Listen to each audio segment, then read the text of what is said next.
and to the republic for which it stands, one nation, under God, indivisible, with liberty and justice for all. Good morning, everyone. We're going to go right on to regular agenda item 2A. And I guess I need a motion to recess as Gila County Board of Supervisors and convene as Gila County Board of Equalization. So moved, Mr. Chair. And I'll second that. All in favor say aye. Aye. Aye. Okay, information discussion action to receive and accept Gila County Board of Equalization Hearing Officer H. Charles Johnson's decisions regarding appeals of the assessor's property valuation for tax year 2025 that were heard on September 20th, 2024. Do we have anybody discussing? Sam, go ahead. Thank you. So the Gila County Board of Equalization Hearing Officer H. Charles Johnson heard the appeals of the assessor's property valuations for the tax year 2025 on September 20th. 9 total parcels were heard. 7 of those parcels were issued a no change decision. 1 parcel was decreased, and 1 petition was not accepted because it was due in the incorrect format. 1 parcel is still under Mr. Johnson's review. He will provide a decision on the parcel within 10 business days, at which time I'll bring that information back to the board. So per the contractual agreement between the hearing officer and the Board of Equalization, the Board of Equalization's review of the hearing officer's decision is limited. The county receives the decision of the hearing officer and shall uphold the decision of the hearing officer unless there is substantiated contradictory evidence presented. And I'm happy to take any questions. Okay, Supervisor Klein. I don't have any. Thank you, Sam. Yeah, I don't have any questions either. I'm sure glad that he's able to do this for us. I can remember when the Board of Supervisors did that, and as far as knowing all the formulas and stuff of appraising property, it was a difficult Yeah, it was. So anyway, I'm glad that we have somebody professional in doing that at this point. So if there's no further questions or comments, I'll call for a motion. Mr. Chair, I'll make the motion to receive and accept Gila County Board of Equalization Hearing Officer H. Charles Johnson's decisions regarding appeals of the assessor's property valuations for tax year 2025. And I'll second that. All in favor say aye. Aye. Aye. Passes unanimous. Oh, and I was just a little late. Supervisor Klein and I are here today. Supervisor Christensen is not going to be here today. So it's just going to be the 2 of us. Okay, and on regular agenda item 2B. We need to make a motion to change back to super. Yeah. So I'll make the motion to adjourn as the Gila County Board of Equalization and reconvene as the Gila County Board of Supervisors. I'll second that. Having a motion second, all in favor say aye. Aye. Aye. Okay, and we don't need a decision to table 2B. 2B will be tabled because our presenter of that item was unable to be here today. So we're moving on to regular agenda item 2C, information discussion regarding potential capital funding options and funding process information for Gila County's infrastructure and capital improvement projects. Mark Reeder, and it looks like my screen. Good morning. Good morning. We'll get you started with these first couple slides, and then we'll turn it over to Mark Reeder, who will provide you with a little bit more information. Mark has given you, hopefully, printouts of this PowerPoint presentation. Since the projector is not working today, we want to make sure that you've got that.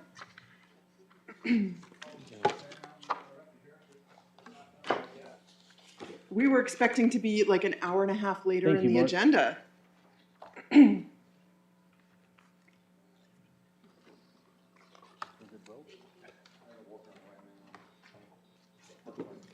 Okay.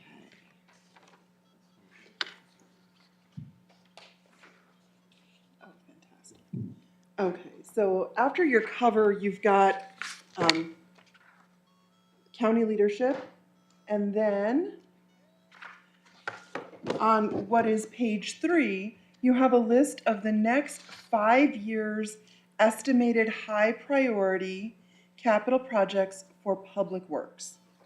So management asked Homero and his team to put together their list of what they think it's going to take to get us to 2030 coming out of the Public Works Department as far as roads and other types of projects. And in addition to putting together a list of projects, we asked Homero and his team on this page, and then Joseph and his team on the next, in collaboration with Michael and James, to evaluate what those funding sources might be for these. As you can see on Homero's list here, some of these funding sources include Arizona Department of Transportation, DFFM, which is the Department of Fire and Forestry Management. There's some FEMA resources. There are a few instances where we'll be partnering with the Central Arizona Governments and CAG. And there are some highway safety improvement funds, some Tonto National Forest, and a couple other sources. So the total of these projects over the next 5 years is estimated to be $21.7 million. They're at the bottom of page 3. Currently, Public Works and Management and Finance are estimating 4.1 million of that 21 million will be sourced from Public Works. And the other 17 million, 16.9, will come from these other funding sources that are listed down the right-hand side. So we're sharing this information with you because, right, you're generally conservative and like to know that we're planning well in advance, and you don't like big financial surprises, so we wanted to make sure you had this information today. So this is projecting out from now until 2030 for Public Works. And as you can see, the 4.1 million would be about what Public Works expects to expend, and the other 17 would be coming from other sources. As you flip to the next page, our friends in facilities have put together their list of what it's going to take to get us from now to 2030. Their total project costs are about 14.6 million, of which they're expecting about 10.3 to come from the general fund and about 4.2 to come from other funding sources, which includes a courts project for the security cameras at 30,000, the road shop wash bay, don't try to say that fast, which would be splitting half and half between general fund and Public Works.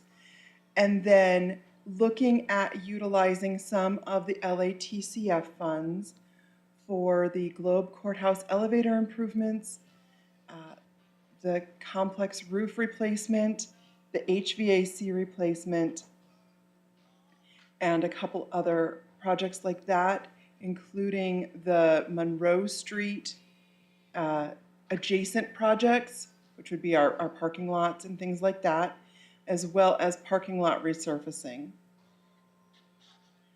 This also shows where other funding project costs are coming in from other sources, including the Pleasant Valley Veterans Retreat Center, which has $3 million in state grant funds and $333,000 in a congressional earmark.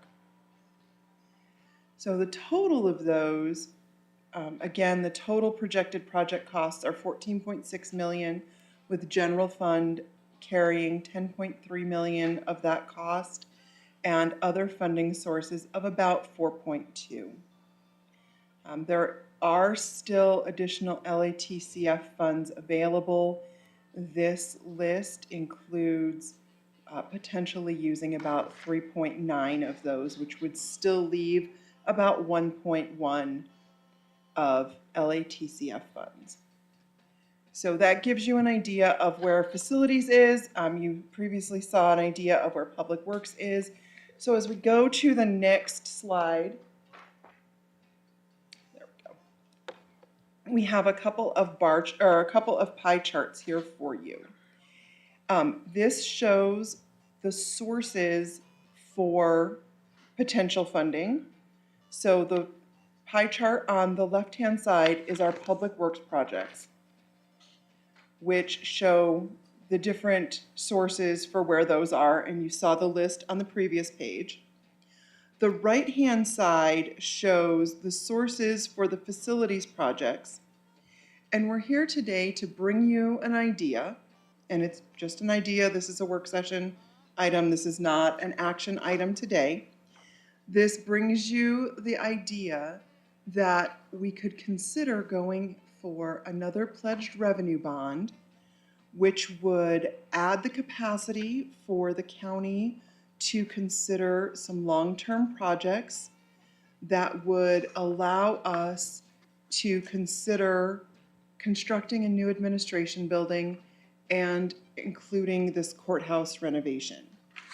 So Mark Reeder from Stiefel is here. Mark has been our partner on the last two bond issues that we did, one for PSPRS and one for the Tommy Klein Martin building and the animal shelter. And Mark is going to talk to us about what options are available for Arizona counties and what options other counties have done, what options are available to us. And some of these have a lot more detail in them than we'll be presenting today. This is information for you to have so that if you decide to encourage us to move forward and get more information, you'll have as much information as we have right now. So I will hand this over to Mark. Hopefully the lag on that slows down. And if you have any questions, we're both here for you. Good morning again, Mark. Good morning. How are you, Members of the sir? board, good. Thanks for having me up again. Is Mr. Christensen on the phone or? No, he's unavailable. Oh, he's not available. Okay, all right. Before I get started, did you have any other questions for Maren on your 5-year kind of CIP? Thought that was very well done and good job.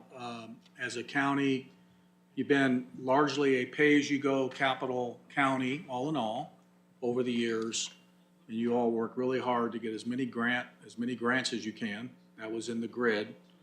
So I thought the 5-year, what we call high priority CIP plan was very well done. So I just wanted to, before I get started, did you have any questions on the material that maybe Mayor presented? And then I'll get into the. Supervisor Klein. Mark, I don't think so. I think it's very well put together. You know, looking at all the projects, the costs, projected costs, money and all that. No, I think it's very well put together. Okay. Okay, very good. Okay, so I'm gonna go ahead and talk about this idea of maybe down the road, would the county be interested in a long-term bond financing to finance some pretty major potential improvements to the county, as I understand it. One is potentially a new administrative complex, and Maren and you all are probably more familiar at it than me, and repositioning some of the land up here and a new admin for new offices for a large part of the county, okay? And it's my understanding that this building needs some pretty significant improvements. And so we are seeing a number of counties having to address their very old facilities. I've got a case study I'll share with you in a moment for Yuma County. You've all been to Yuma, you've all been downtown, and they're literally in a 100-year-old building. So they made the decision to spend over $60 million for a new administrative facility. So we're seeing Pinellas doing a bunch of new improvements. So we are seeing our counties, you know, energy costs are way up. There's some energy efficiency going on that could help you with some savings and all that. So not uncommon to see our counties have to consider a bond. You know, this inflation has just really been hard on us, hasn't it? I mean, we've really seen stuff double. And especially in the rural areas. Now, you're not quite so rural, but you're still somewhat rural. And when we're opening bids now, we're kind of falling off our chairs. Now, it's going to take you all a while to get all of your engineering and all your architectural and all of your master planning documents done. So let's hope over the next year or so, we start to see some of that cost creep go down a little bit. Okay, so in talking to Maren and to James a little bit in terms of our presentation, we started off with, well, what projects might you bond for? We shared that with you. And while you don't really have any cost estimates at the moment, maybe a little bit, what are you thinking? So just for starters, and bear with us here, because these numbers are definitely going to change if you decide to move forward.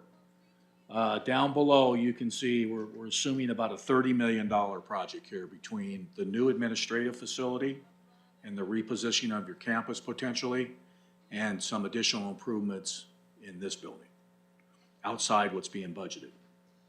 All good? So the county's you're doing a good job with your general fund. You're doing a good job with your cash. And we have to manage our cash. We have to have our cushions, right? But more than likely, the county will be able to utilize some cash to reduce your borrowing if this project moves forward.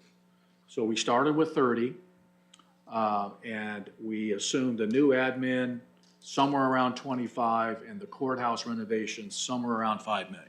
So let's go with 30 million for the moment. All good? Okay, that's kind of our starting point. I'm not going to spend a lot of time on this. We've spent time on this before. Counties have a lot of options when they want to pursue their capital improvement plan. And the most common option is what we've done for you before, and that is the revenue bonds that Maren mentioned. Very efficient ways in which the county would pledge revenues. You're a AA minus county, if you remember. We'll try to get you in that AA category. You're a strong county. You're very respected in the marketplace, so we would probably, in all likely, go forward like we have in the past with this revenue bond. And then all the other options up on top, all the infrastructure projects our counties do, you can see our PSPRS down there as well. On the left-hand side, all the options up on the top under state law. And having worked with your county for many, many years, I know that you all take issuing debt very seriously, and you're very careful and you're very measured. So I don't think you want to have a property tax. We're not suggesting that. That's allowable under the law, and the rest of them are just other options out there. So we're going to focus on the revenue bond, unless you tell us otherwise, but that's more than likely the direction we're probably going to go. Okay, so we won't spend a lot of time on that. This is your outstanding debt. We've had the privilege of working with you all here over the years. And I think what I'm going to do is go to this pie chart that we did. It was really good. This thing's a little sensitive, isn't it? Okay. So you've got, let me back up here a little bit, sorry. You have about 25 million in debt. Bottom right-hand corner of page 8. This is a summary of all your debt.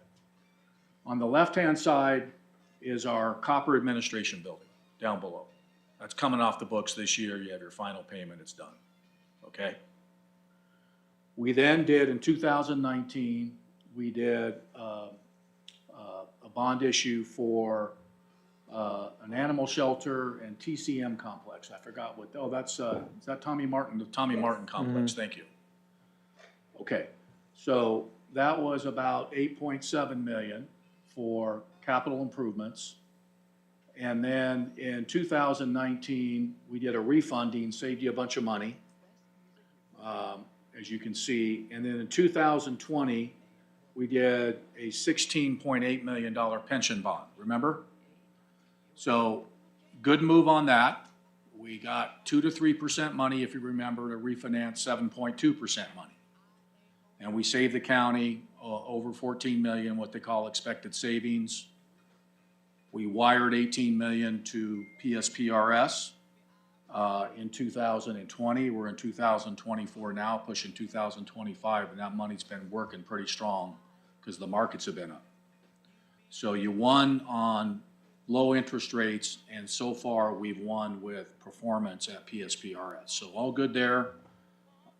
I know that you all took that very seriously. We ended up doing it, and all in all, I think everybody's happy with our pension bond. So I guess my point on this was,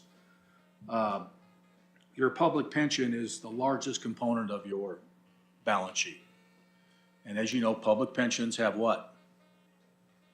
The unfunded liabilities of public pensions, including ASRS, are something that we all have to deal with on a budgetary basis, but they're large unfunded liabilities.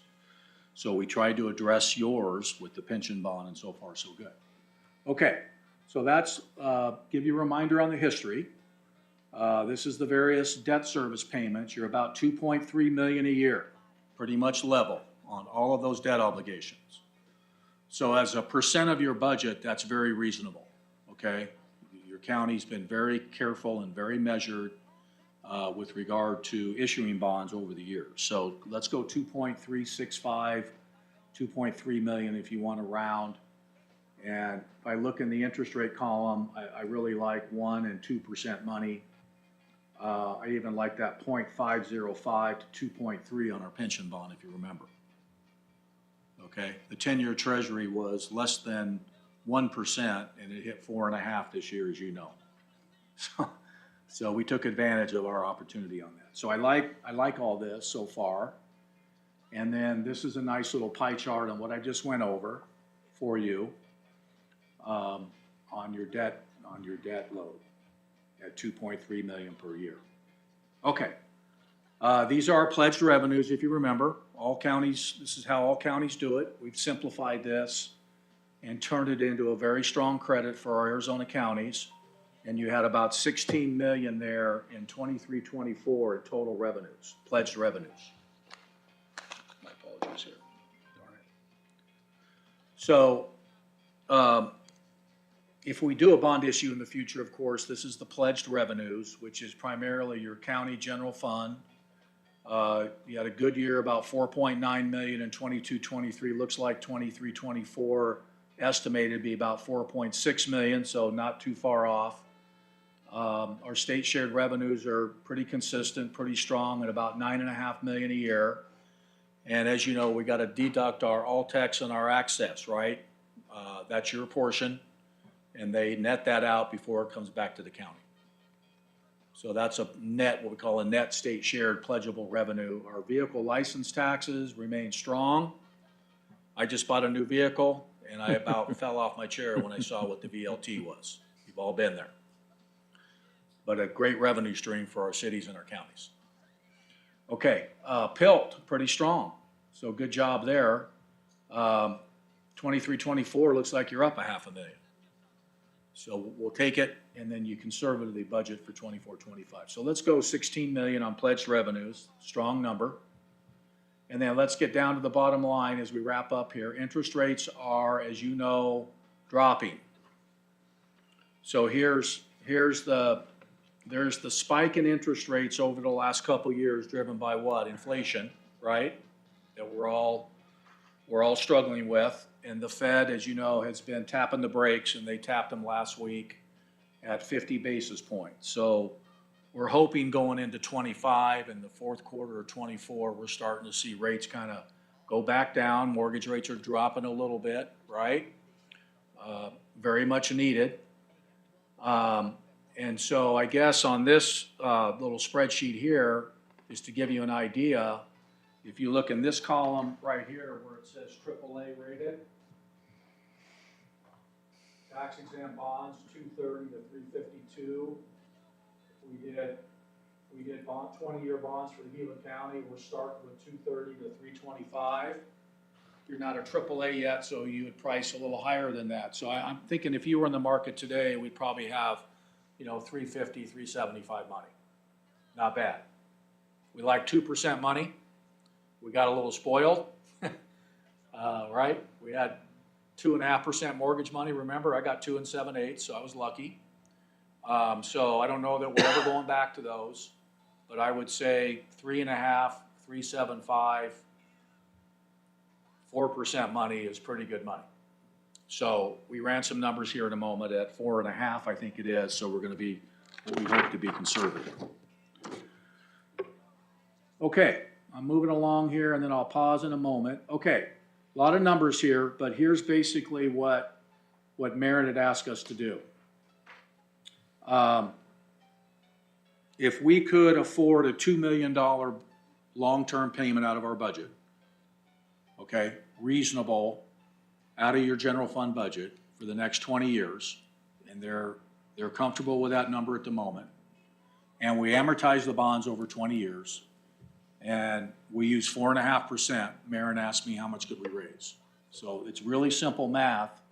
There's your 2 million in column 6. And I solved it at 4.5%, we get you 26 million.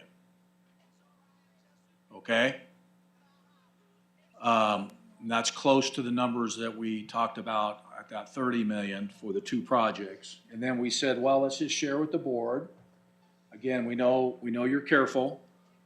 If you want to go out 25 years, these buildings last, as you all know, they last a long time. And maybe one of the pros of debt is you amortize it over a longer period of time to let future generations help pay for some of the debt service. That's the advantage of going longer. That's kind of a policy decision by the board.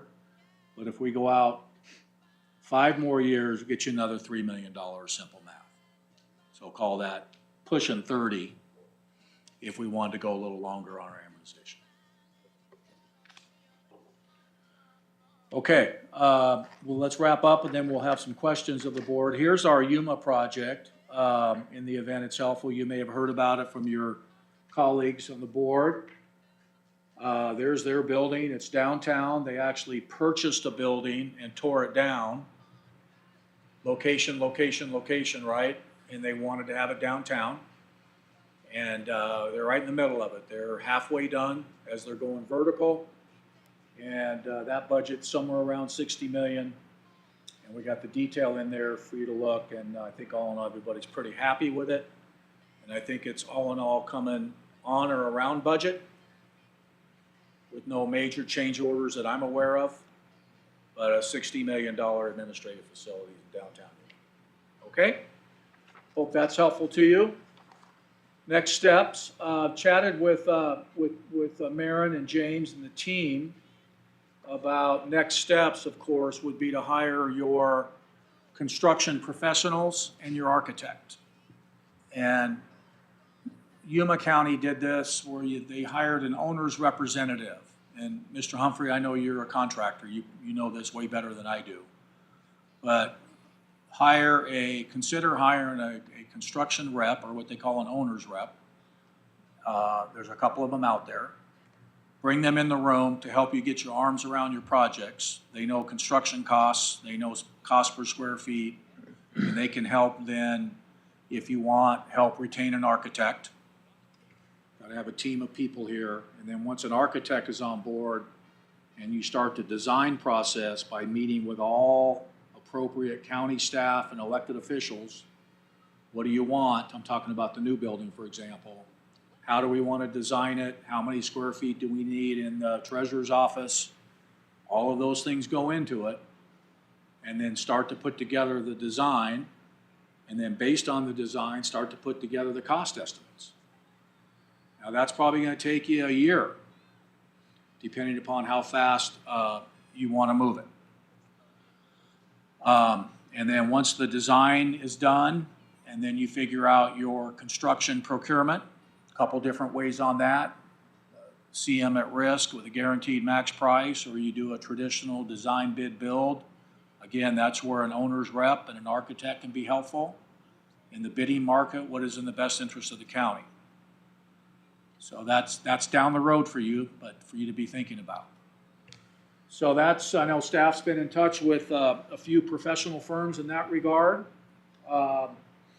Continue to communicate with our Board of Supervisors, keeping everybody up to date on the cost estimates and the design process. And then if you want to proceed and you want to do a bond, we're probably talking first quarter of 26, second quarter of 26, or faster, depending upon, again, how fast the county wants to move. and then construction would commence shortly after the sale of bonds and when you award some form of a construction contract. So with that, that concludes my presentation. I hope that was helpful to the board, and we're all glad to answer any questions. Well, thank you very much for the presentation, and thank you very much for all that you've done for us in the past. Thank you. In helping us get to where we are today. Supervisor Klein. Mark, thank you. Yep. Good information, all of it. I mean, there's a lot to think about on this. It really is. And you've worked with us enough to know that we are pretty conservative when it comes to money and Yes. everything else. But, so that's going to be the big question. We're living in a world right now with a lot of uncertainties until after probably the first of the year. And so, you know, there is a lot to discuss, and there's a lot to discuss with the group and everything as far as that goes. We do have a lot of needs, legitimate needs. It's just, for me personally, how do I balance that with our taxpayers? You know, that's where I'm at, so. But this is really good, and it's something I want to keep looking at and talk about some more too. Yeah, like I said, I appreciate all you've done. I like looking forward, and I'm the kind of guy, rather than put a Band-Aid on it, let's fix it, because it's just gonna get more expensive down the road if we put a Band-Aid on it. A new facility, I didn't know anything about a new facility, or maybe I just didn't pay any attention when that came up, because I think we have some good facilities that just need a lot of work. But anyway, yeah, you know, like you say, without raising taxes, this is a good way to go if we can get money reasonable enough, rather than to break the piggy bank. It's better if you can get low interest money and spread it over a period of time. So, you know, $2 million a year gets you 30 million. Like they say, a stitch in time saves 9. So with construction costs, I don't see them going down. Everybody says, and they've gone down a little bit, but Yeah. that's like gas prices. Once they get it up there, you're not going to see $1.50 gas ever. I don't think so. But anyway, I thank you very much for taking the time today. I apologize that Mr. Menlove's not here and Mr. Christensen's not here. I'm sure on a work session, there would be probably a lot more comments and maybe more questions come up. But I know you're available and you've helped us a lot. And like I say, I appreciate you being here today and the presentation and the way this is laid out. It's very nice and easy to understand of where we've been and where we would be if we choose to go forward with a lot of these projects that we need to get done, because we've got more projects than we have financed money right now, and so it's a good way to go, and thank you for your presentation. Well, thank you for the compliments. I appreciate that. I hope to see you at CSA soon. And then I had a question in terms of going back to Phoenix. I got to go to the airport. Should I go up through Pumpkin Center, Roosevelt, or should I go back around Kearney and? I would go around the lake if I were. Yeah, it's a lot better view, lot better road, you know, because the road from here to Jake's Corner is a brand new road. You can set cruise control. It's a nice road. And then you hit the beeline, the 87, and it's a straight shot down to Phoenix. The other one is kind of hilly and windy and kind of a crazy road. No Yeah. sheriffs, don't worry about any sheriffs on the way down? I just have called Supervisor Klein if you situation. Yeah. Okay. Thanks a Drive lot. careful, Mark. We'll keep in touch, and Maren did a great job on this. She told me to simplify it, so Yeah. that's on her. So, Maren, thank you. No, Thank you so much. Mike, good meeting you, and we'll see you guys soon. thank you, Okay. sir. Good one. Marin, I got some questions for Sure. you. Be happy to Mr. answer Chair, whatever if I may. questions you have. Yes, please do. So, you know, we've had a lot of conversations on different things, and us as a county, we're just very spread out, building wise. Yes. And so, you know, this, you're looking at this and looking at some options. That is a way of consolidating some things. Has there been any discussion, say like if we took out the building at Apache Boulevard, the building down here, some other ones, how much money would that save us a year in just maintenance? So that's something that we are going to, depending on your perspective, we're hoping to bring forward a proposal to work with an architect to come up with that calculation for you.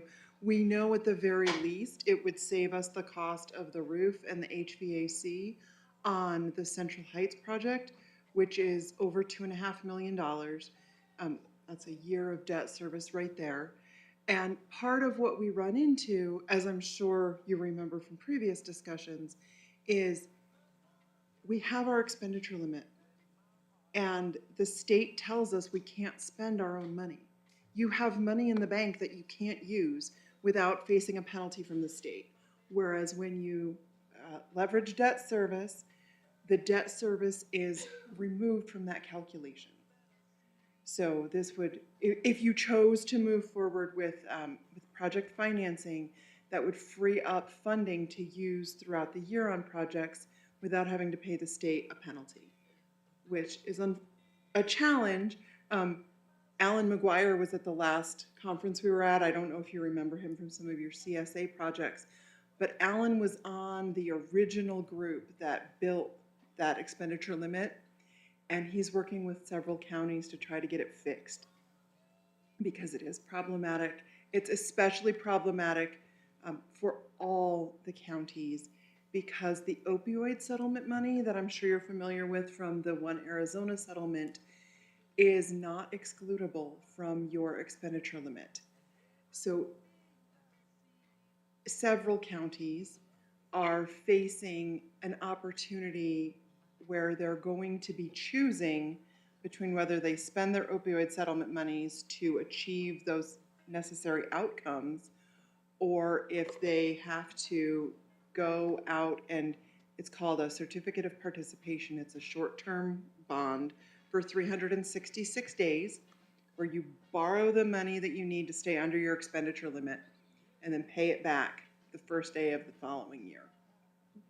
And I know that that gives you both, well, all three of you, if Supervisor Christensen was here, that gives you all the beginnings of an ulcer because you hate the idea of borrowing money just to play games with numbers. So we're trying to proactively think of ways that we can help you serve the constituents better, help you be more energy efficient if possible, and still stay within that expenditure limit without having to do anything goofy. That I'm right. I mean, even as I'm saying it, it sounds goofy. Like I should be here with a shovel, just piling it on because it sounds like nonsense when I say it. And we're in a ranching area, so there's plenty of that already, right? But the cost savings would that would require some engineering to evaluate for us. To get back to your original question. The engineering firms that we've just talked to find out if they offer those kinds of services, it looks like what they would start with is they would take our existing square footage, the departments that are housed in those square feet, and how the space both serves the public and internal departments, and they would compute like a working average. So let's say that Supervisor Humphrey's office is a certain size, and Supervisor Klein's office is a certain size, and Supervisor Christensen's office is a certain size. They would make sure that that size and efficiency stayed the same in the new facility, and then they would use that data across all the Gila County departments to make sure that there could be the same level of service, that there would be room for growth, and that if you choose to consider new construction, that we would reduce duplicate spaces. So like, let's say right now, across all of the Gila County offices in Globe, we have 10 different kitchens and lunchrooms. Well, if we were all in one building, we wouldn't need 10 different kitchens. You wouldn't need 30 microwaves or what have you. So they would propose consolidating to save funds that way, right? So that you don't have duplicate uses of space. They would also propose things to save money, like going with a high energy efficiency building, so that the building itself would just cost less in your monthly APS bill and things like that. But these are pieces that we would need your permission at a regular meeting to go forward and even ask those questions officially, right? Not just us like asking while we're networking with people, like what the options are, but to actually have a formal consultation where an organization would come in and talk to us, and they wouldn't try to fit us. Oh, I thought the presentation was still up. They wouldn't try to fit us into like a scaled version of Yuma County. They would do what Gila County needs and what Gila County's people need to ensure that our constituents have access to everything they need. And the way that we asked Stiefel to put this together would include the facilities that we own being updated and being sort of retrofitted to do what we need to do. So like the elevator out here and the roof and things like that would still get done, right? We wouldn't continue to forestall preventative maintenance.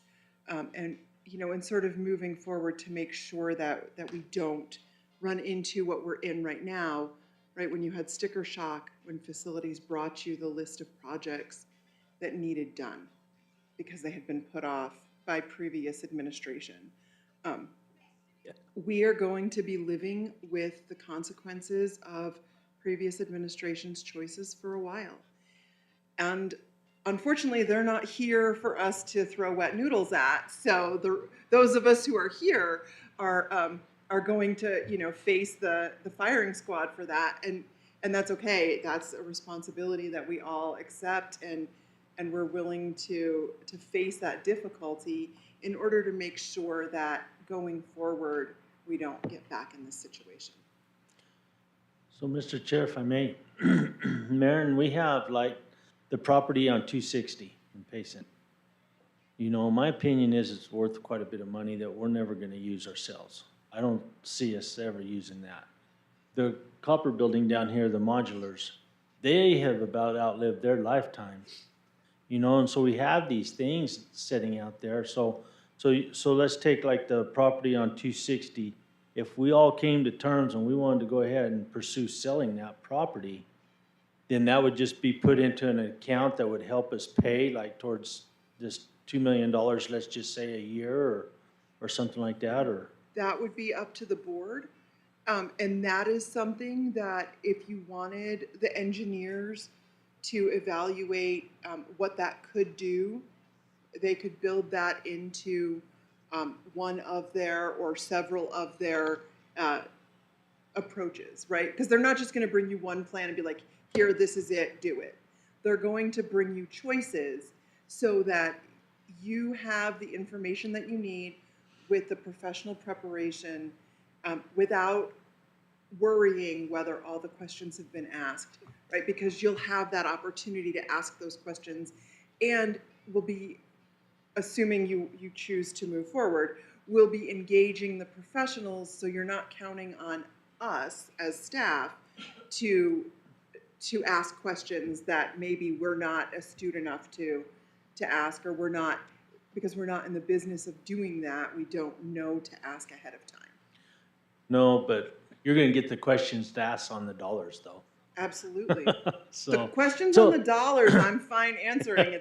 It's the questions on how do we make the buildings more efficient and how do we Right. serve our people that There- that I struggle with. There is a lot to this, and and we were dealt the hand we have. When we came on board, we were dealt with a lot of stuff that needed fixed, and I don't know what Supervisor Humphrey thinks, but when I look back at it, we've come a long ways already. Indeed. We've done a lot, and so it's just, to me, I wish I had that crystal ball that you could look in the future, because yeah, we could go on and fix just about everything that needed fixed, but I'm still concerned about our constituents in Gila County and tax bases and things like that, you know, it's like, do we want to drive something up to where if the bottom does fall out, like back in '08 or something like that, then what do we do?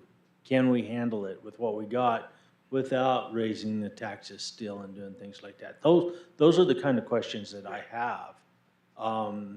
The other thing, I think it really needs to be hammered down is just exactly what do we need? We can all sit around and create a wish list. That's easy. But what is it do we absolutely need to function as a county? And so, So just so you can sleep tonight, when I was preparing the 2025 budget, I did project out the next, this is going to sound ridiculous to you both. I projected out the next 30 years, and if we were to bond for a significant project, what that would do, what our ongoing ability to invest in construction would be, like, so we could make sure that we kept our preventative maintenance going, what it would do to our cash flow reserves, right? Because you have the reserve, but you want to keep it. You don't want us to spend it. This $2 million in the imaginary presentation that's not there anymore, the $2 million was the number that I came up with based on that. Was that's how much more debt service we can fit in over the next 30 years without adversely affecting your cash balance, which is $16.5 million right now. And that's an accomplishment of this board to keep that on the balance sheet and not mess with it. And that $2 million a year would also ensure that we weren't running into the expenditure limit. So it seemed like overkill while I was preparing the budget, but I keep seeing these growing lists of capital projects and these lists of incomplete preventative maintenance from the past 8, 10, 12 years. And I wanted to make sure that the budget you adopted earlier this summer wasn't going to put you in a situation that we couldn't recover from. If the bottom were to fall out, as you've stipulated, it would affect our excise tax and it would affect our state shared revenue most, right? Because those are your sales taxes. That's part of why we built PILT into the pledged revenue bonds when we first went out for PSPRS and the Tommy Klein Martin building and the animal shelter. Because we wanted to make sure that if something were to happen to the economy, that our constituents, your constituents, would not be facing a tax increase. Because we can't increase taxes to pay a pledged revenue bond. That's the beauty of a pledged revenue bond. If you were to choose a general obligation bond, that would require us going to the constituents and saying, hey, we're going to potentially raise taxes in the future, we would have to put that on the ballot and it would have to pass with a majority vote from the constituents. That's a perfectly valid option if you would like to do that. Pledged revenue is safer for your constituents. It is safer for the entire county, and it's safer for the investors, right? Because they can see, we report every year, they can see that our revenue is holding up. So when Mark referred to the $16 million earlier, that's $16 million we have coming in. That's currently paying $2.1 million on the PSPRS bond, the copper building, which he said the last payments this year, and the Tommy Klein Martin and animal shelter. So you've got 16 million servicing 2 million. So you've got another 14 million in capacity that you could use. Obviously, we wouldn't want to do that. You don't want to have $16 million in annual debt service. That's crazy. The other thing that we didn't include in this presentation, because we're just not at that point, when you choose to go for a bond, you're required by federal law to expend the money within 3 years. You're required by federal law to be at least 65% of the way through the project within the first 18 months. So you have to scale whatever you're borrowing to be whatever you can achieve in that length of time, which also drives the dollar amount, right? So it's what you can do in debt service and what you can conceivably get done in a 3-year time frame.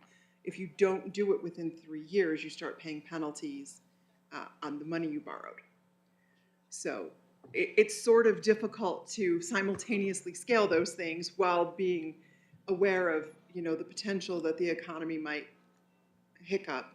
But we've tried to bring all those into consideration before we even brought this to you for, even as a talking point today.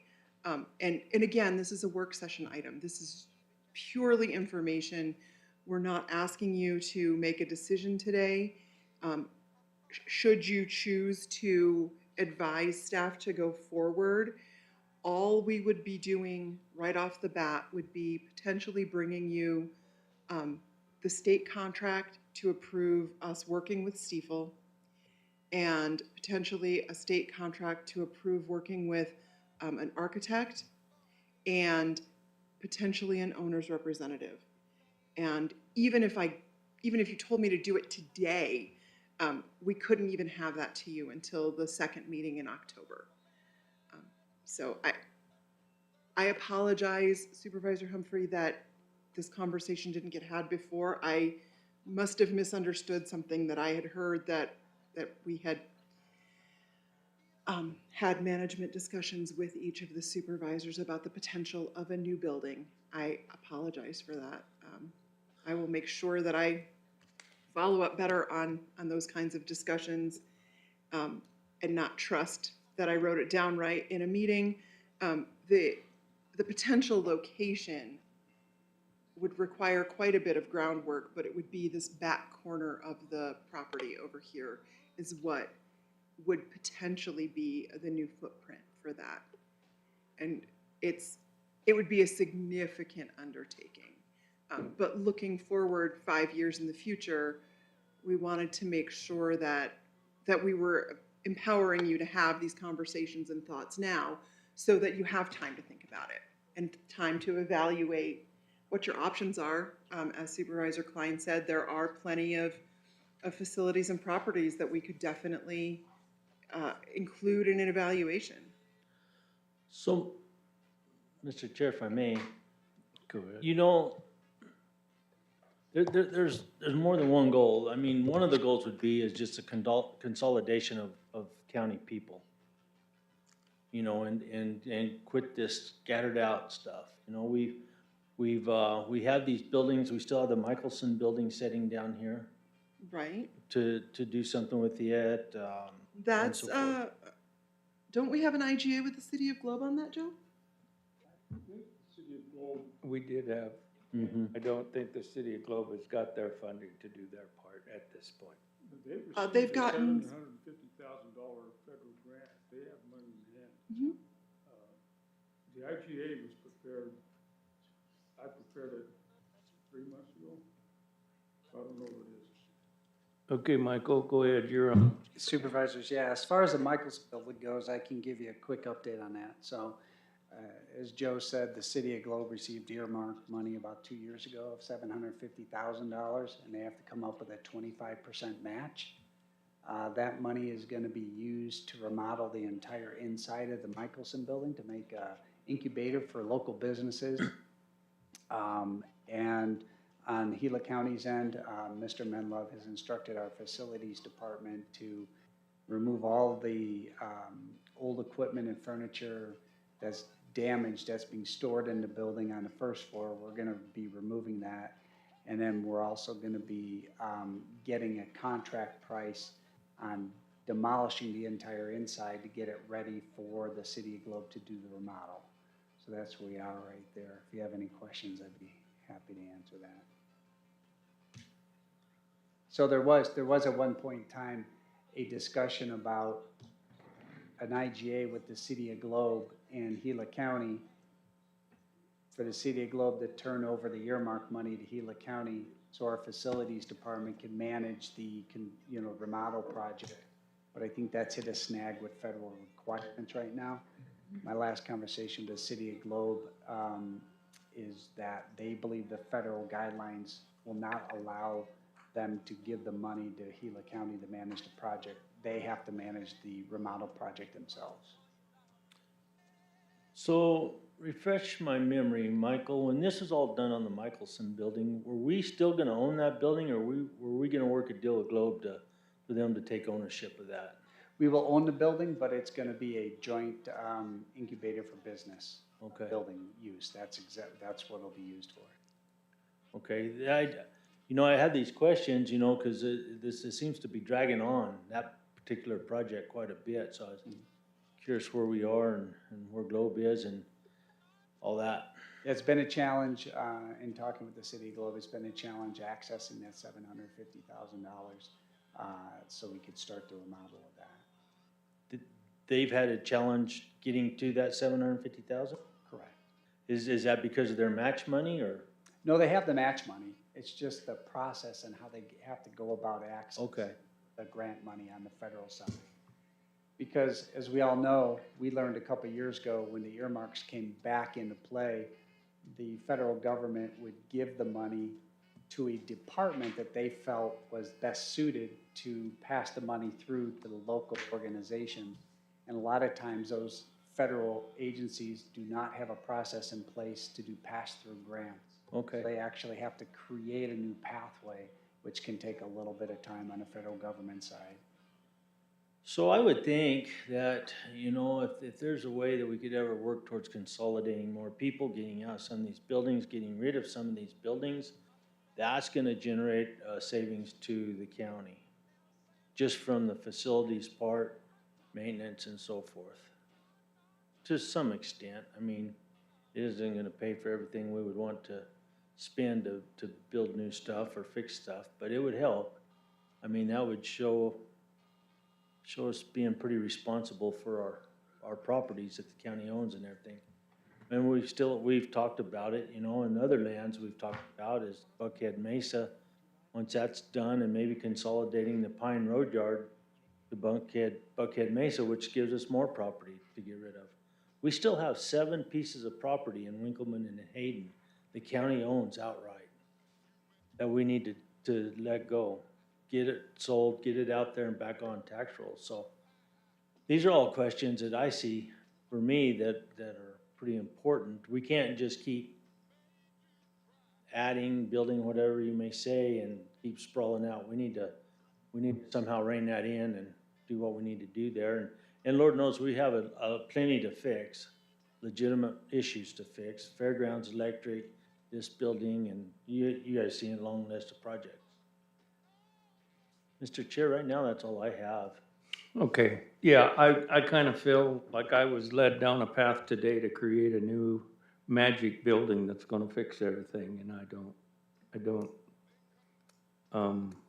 I didn't come prepared for a new magic building that's gonna fix everything. I thought we were gonna reach for some money to kind of repair the things that we have and work within the things that we have, because if I've got an older truck that needs an engine, let's just throw it away and go buy a new one, because it's cheaper to pay $2 million a year than it is whatever it is to fix it. So, and there again, I don't know if we borrow money, if we have to spend it in 3 years, we can't spend it in fixing some of the older buildings. That's why we're just gonna build a new magic building, because we can do that in 3 years, and that'll eat up the $30 million. Instead of trying to do the electrical in this building that may take 3 years just to get that organized. So, Supervisor, we would be doing both.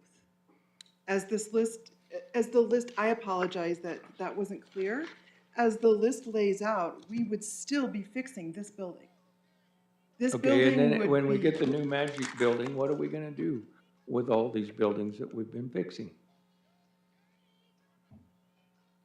Well, some of I them, unders- like the Apache Boulevard, the school over there, we would just be turning that back, correct? Yeah, we don't own the Central Heights building, Understood? right? And this building, with the expected growth in court services, in the next 5 to 10 years, this entire building could be used by court services.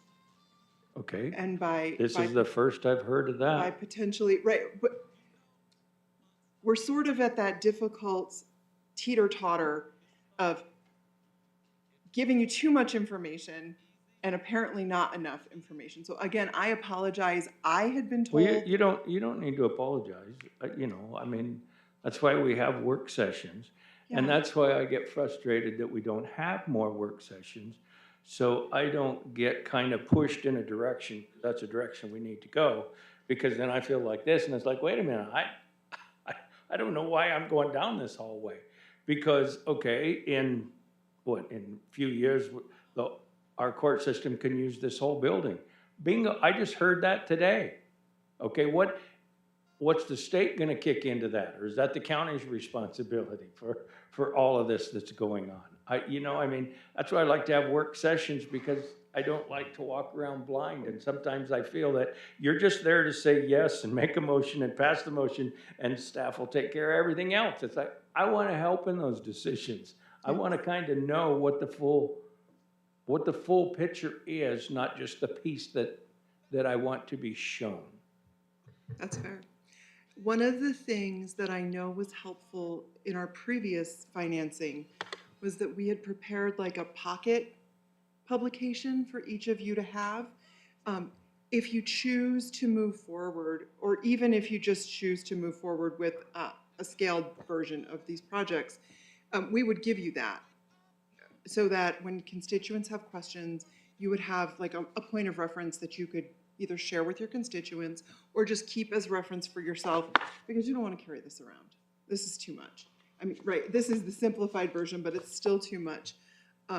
And we would make sure that as we were developing that we worked with your executive administrative assistants to make sure that any questions you had, such as, well, what would we use this building for? So that those are covered there, so that you don't feel like you feel today when your constituents have questions for you, so that you could feel prepared and empowered to respond to those. And the feedback that you provided us today is really useful and important, and something that we will definitely make sure in the future that when somebody tells me, oh yeah, I talked to all 3 supervisors about this, ahead of me coming in here and looking like a clown, actually got done. You don't look like a clown. Oh, And I what- got the big rubber nose, No, beep, no. beep. No, my 2 cents on all this is like Supervisor Humphrey said, these are the only way we can sit down and talk, even me and him. I mean, we can't, I've said it before and I'll say it again, that one of the biggest injustices to me is the open meeting laws and the way they're set up. But when we have work sessions like this is the way we both have a chance to talk and learn and get better ideas, like from Mark and you, Marin, on all this. I mean, this is put together very well with the projects, with the figures and everything like that. And so, it starts making you think on what's the best way going forward. I mean, if you look behind us, when we did the Tommy Martin Klein building, when we did the animal shelter, when we bonded out PSPRS, those were absolutely good moves for us to make.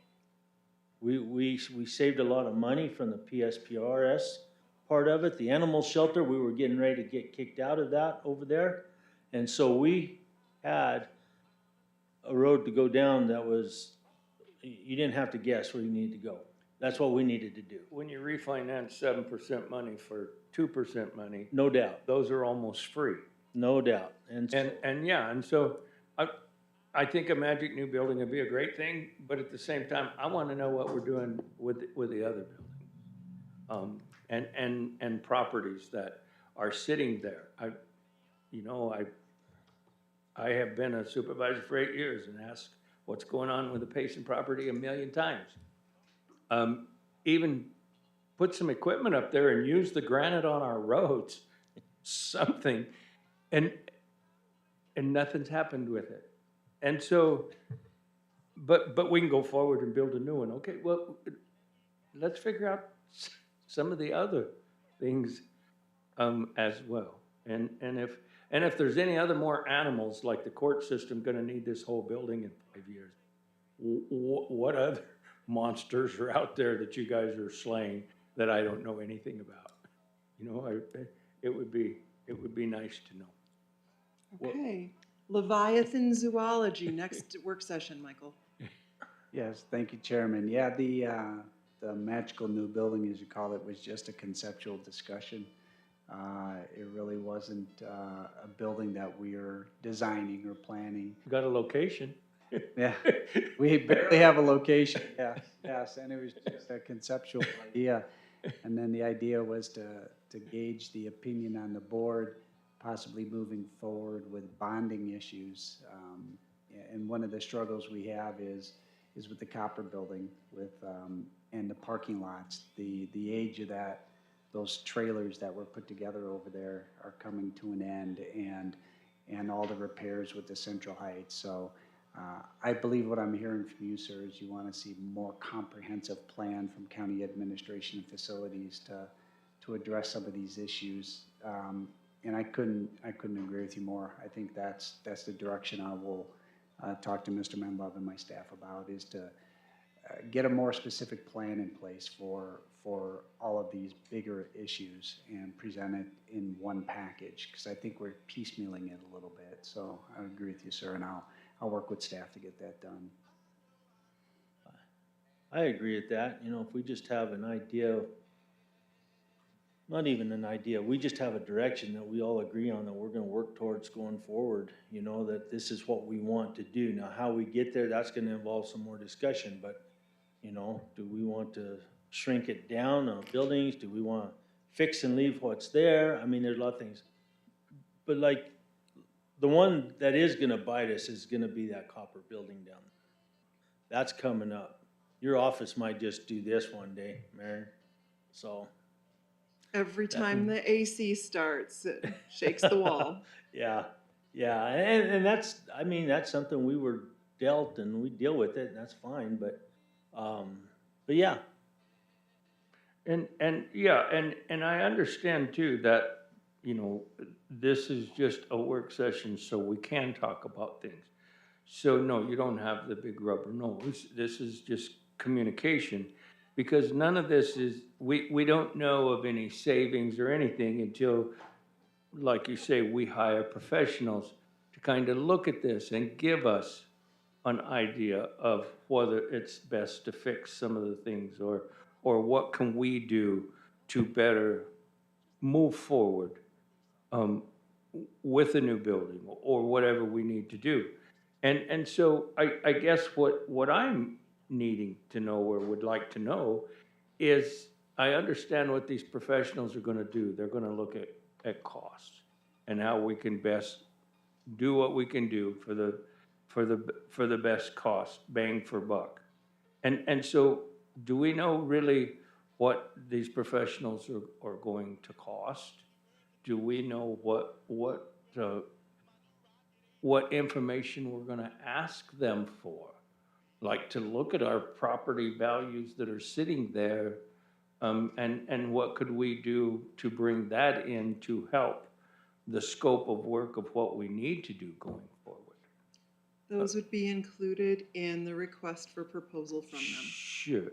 And so if this is kind of a work session to, I mean, I'm all for listening to professionals on what we need to look at and be cost effective going forward with the space that may be needed going forward.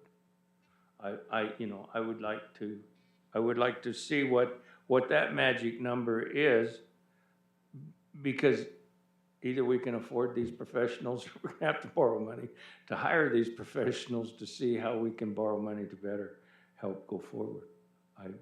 You know, I mean, but I would be interested in hearing what we can do to get better efficient on where we need to go.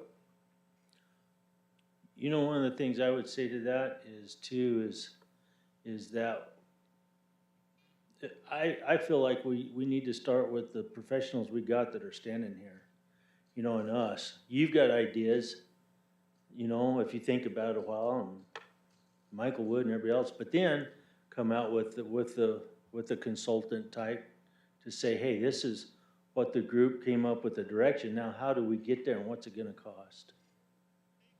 You know, Michael, how many employees now does Gila County have? 500 and something? We have 463 full-time active staff at the moment. And a lot of those are in Payson, or some of those are in Payson. And then we've got another 125, 130 budgeted that are not filled. Yeah. You know, and so when it gets right down to it, the number of employees and things like that, that we would, if we went with something to reduce buildings and consolidate, that's something to think about too. How many of those people would we be moving, putting somewhere else? I don't know. And so I think that, to me, it just seems like as a county, we kind of need to know what we want to do. I mean, we've talked about a lot of things here, but you know, Tim, myself, and whoever, you guys, you know, we need more thinking about it, but we definitely need more work sessions or another work session on something like what do we want to do? Where are we going to go? And we definitely learned some lessons during the Tommy Klein Martin development process about where we need to draw lines around that process so that it doesn't become an endless wish list, right? So that we can be reasonable about it and make sure that our service to the community supports the growth or consolidation that we're looking at, and not just, oh, well, I want a bigger office with a window, so where do I get that? As opposed to, okay, we're going to serve 350 people a day. How do we make sure that we have enough ingress and egress and adequate staff service so that they can visit the department that they need, get served in a timely manner, and then still be able to get on with their day and not take a day off work, you know, to come interact with our staff and things like that. So, and I know that over the past couple of years, the board has really smartly invested in digitization and other processes that are projected to improve our community service going forward and our constituents' access to information. And those projects have taken longer than you expected. So we may need to have like a chart on the wall that paces our projects against whether or not we get the Forest Service admin site free and clear from Congress. And we'll race them against each other, and Right. we'll offer some illegal off-books activities for people to wager on those. You may have to explain that sometime, Maren, but. Yeah, but think about it. You could Yeah. do that and have a fundraiser. Oh, yeah, The nonprofit could do it. yeah. There you go. But I know that the only thing slower than bureaucracy is documenting bureaucracy, and you've both encountered that a lot here today. So I appreciate your patience and your willingness to even entertain today's presentation. And I look forward to us having better information for you that answers your questions and opens the door to more questions. The more we can talk, the happier I am. Chairman Supervisor Klein. So, yeah, one of the ideas here in this work session was to gauge your thought process on whether you'd be open to bonds for some of these projects. So I think the next step is to have several work sessions and to prioritize the list, like Supervisor Humphrey was saying. Current projects, current buildings, what we need in that. We do have a comprehensive list of what we need in the current buildings, because they are old and they are, you know, there are some repairs that need to be done. And then since it was just a conceptual discussion, bring back the possible complex building discussion for many more conversations, because that is a big project. That would involve staff trying to put together a package to work with consultants to find out how much we would actually save with energy efficiencies, HVACs, moving out of the Central Heights complex, those kinds of things. like what the questions you're asking, Supervisor, that would certainly be part of the discussion. So that, I believe, is what the plan is moving forward, unless you have other ideas. Yeah, no, I just feel as if we're looking at two different situations. One, being able to operate in what we have, because if the electricity goes out of here, we can't operate in this building. So to me, that's one thing. And some of our other buildings that have aged, we need to function. And we can't throw them away, just move into a new building. So if we spend a lot of money fixing these, then to me, it's a whole nother deal going forward to look at building something that can be more efficient in the future. But if we do that, then we also need to know what we're gonna do with what we leave behind. You know, kind of like the schools. You see all these old schools that are falling down because the schools did something more energy efficient or whatever they did, but they didn't think about what they were doing with their old falling down schools. And so that, to me, we're looking at fixing stuff, and then we're looking at a new efficient building. And to put those all together is, to me, is you know,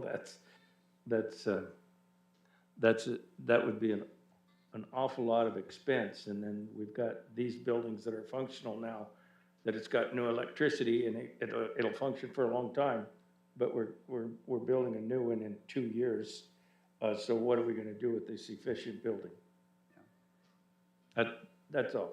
No, I agree, sir, and we'll keep those projects, the current projects that we have listed for a priority, you know, replacing the roof on this building, those kinds of things that need to get done. Sure. We'll certainly present in the next Bless work you. session. Bless you, by the way.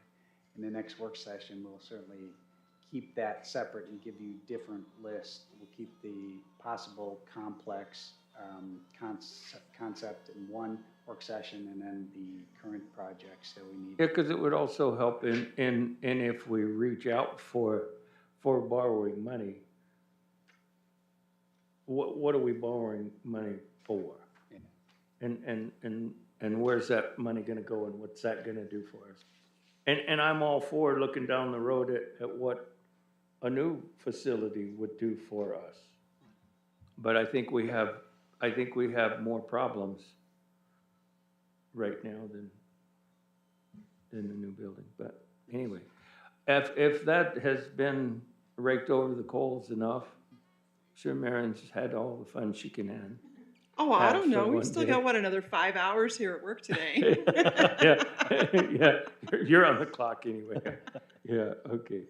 Okay. Supervisor Klein, you got anything else? No, I'm good. I appreciate this discussion, and I really appreciate Mark and Marion, you guys working on all this, and Sure. I look forward to more, so. So we'll bring back more at the October 29th work session? That is correct. You got it. Thank you. Okay, thank you. Have a good day, Marion. Thanks.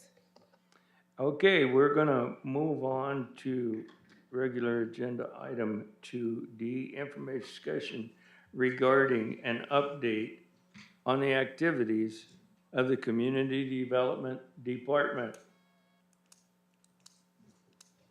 You got a pretty hard act to follow there, my friend. I was gonna say, if you guys enjoyed that conversation, I'm good here. It's a good thing there's only two of us today, huh?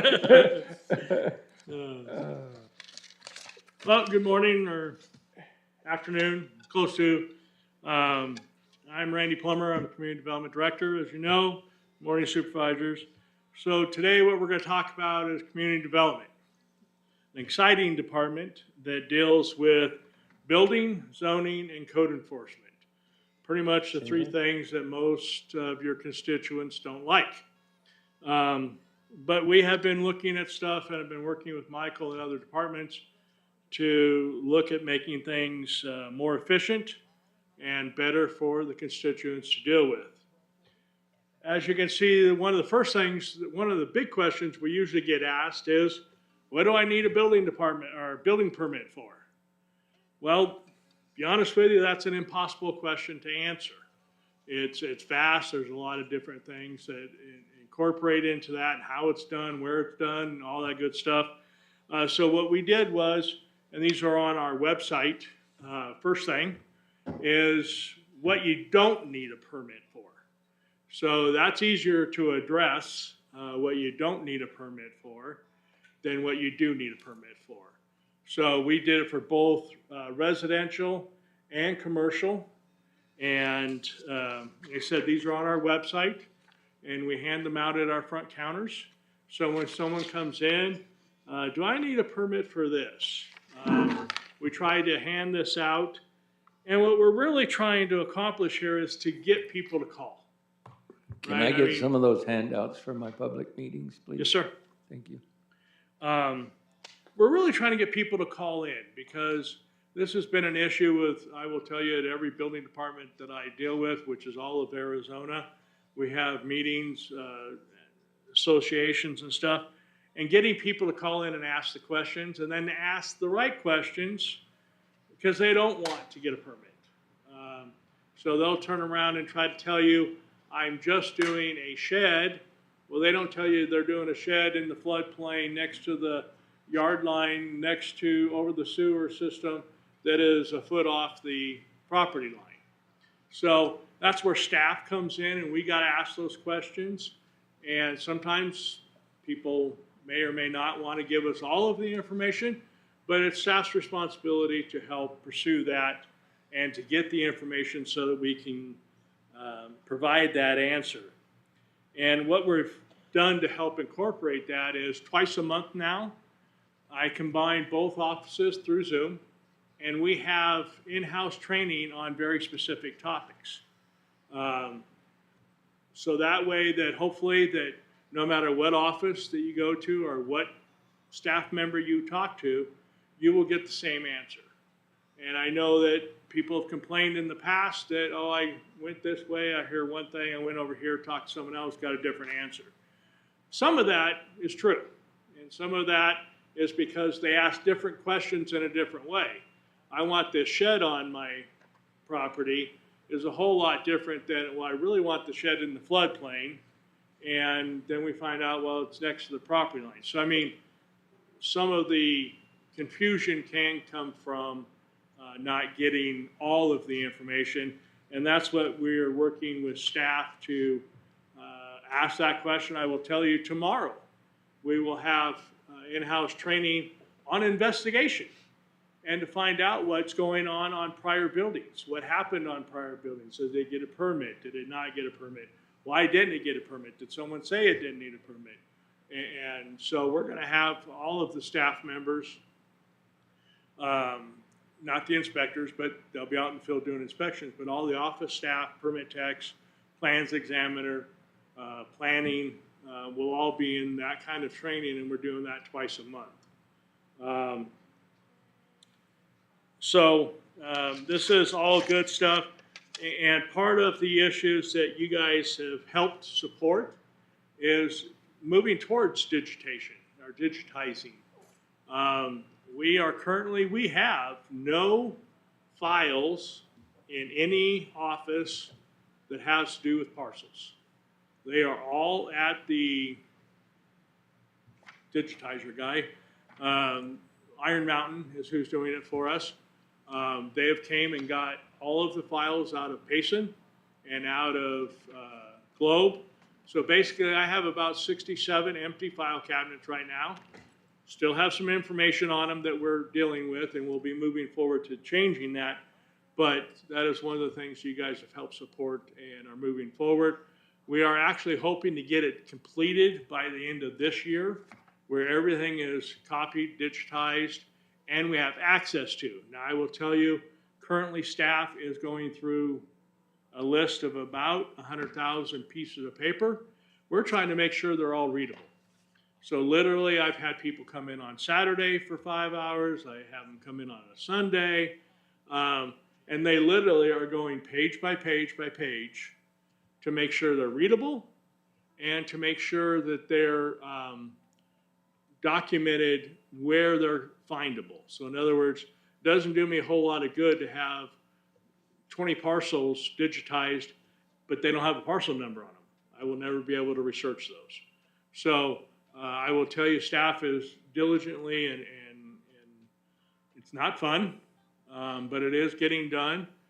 So we may be done with the digitizing by the end of the year, but I'm not authorizing final payment until we get through that list.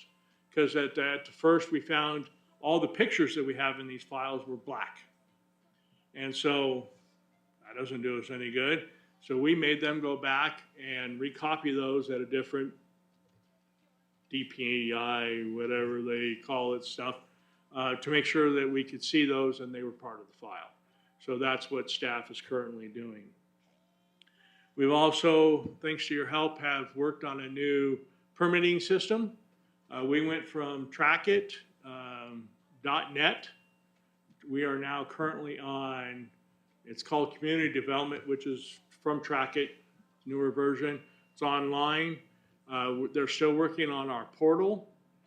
We just got credit cards. We're able to go through the portal now, so people can pay online at their home and take care of all that stuff. They'll be able to look up their own stuff. So we're hoping that as training goes on, not only with staff, but with the public, that if someone wants a public records request for their property, go on, pull up, you can look where your own septic system is. I will tell you, there are a lot of septic companies that don't keep records because they keep requesting our copies so that they can redesign or repair a system. So it's vastly important. We also are going to tablets. My inspectors will hopefully in the very near future, we went through 2 trainings. We're having a little bit of issues with the offline when they're in a place that doesn't have cell service, which is a lot of Gila County. But we have tablets now that they'll be able to fill in. And actually when they come into a area that has service, it will email the person on the list the report. So we don't get, well, I never saw the report, the wind blew it away, all the things that we've had happen. And it automatically will load into the system when the inspector gets back. So we are trying to upgrade these kind of things. I will tell you, we're working on a new building codes. We are currently on the 2012 International Code, and I will have an IGA in January, I believe, that we're going to be at a hard time for. I will tell you, it's a vast difference. There's a big difference between 2012 and 2024 code. And that's going to take a lot of time with contractors and talking and coming up with all that stuff. But if we don't go to the new code, we are going to get listed as a 8 to 9. It's 1 to 10, 10 being worst, 1 being the best. Right now we're a 4.